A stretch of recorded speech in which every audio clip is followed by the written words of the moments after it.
Easy Hotel continúa creciendo en España con la apertura de su primer hotel en Valencia.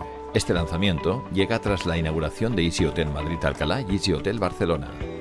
Easy Hotel Valencia Ciutat Bella dispone de 95 habitaciones distribuidas en diferentes tipologías, pensadas para viajeros individuales, parejas, grupos y familias.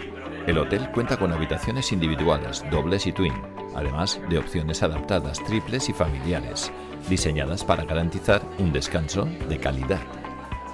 La ubicación es una parte fundamental de la propuesta de Easy Hotel. Easy Hotel Valencia Ciutat Bella está bien conectado con el resto de la ciudad. El aeropuerto de Valencia se encuentra a 20 minutos en taxi. La estación de alta velocidad Joaquín Sorolla aproximadamente a 7 minutos. La estación de metro Ángel Guimerá a 5 minutos a pie.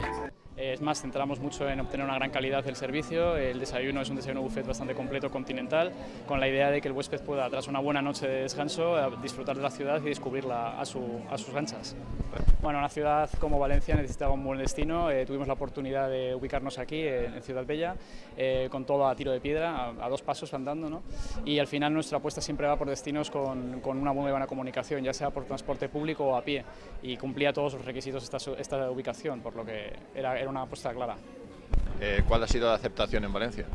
Muy buena, la verdad es que estamos teniendo una tasa de ocupación bastante elevada, nos posicionamos ya un 2% por encima de la ocupación media de los otros hoteles que tenemos en la zona, y la calidad que perciben los huéspedes también nos está puntuando por encima del 8, o sea que no podíamos pedir más. Bueno, la dirección aquí en Valencia es Plaza Rojas Clemente, número 7 y 8, justo detrás del mercado, y nos pueden encontrar, por supuesto, en easyhotel.com.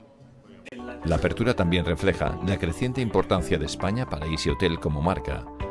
España es ya uno de los mercados prioritarios de la cadena y representa alrededor del 20% de los ingresos totales de la compañía, situándose muy cerca de mercados históricamente consolidados como Reino Unido y Benelux.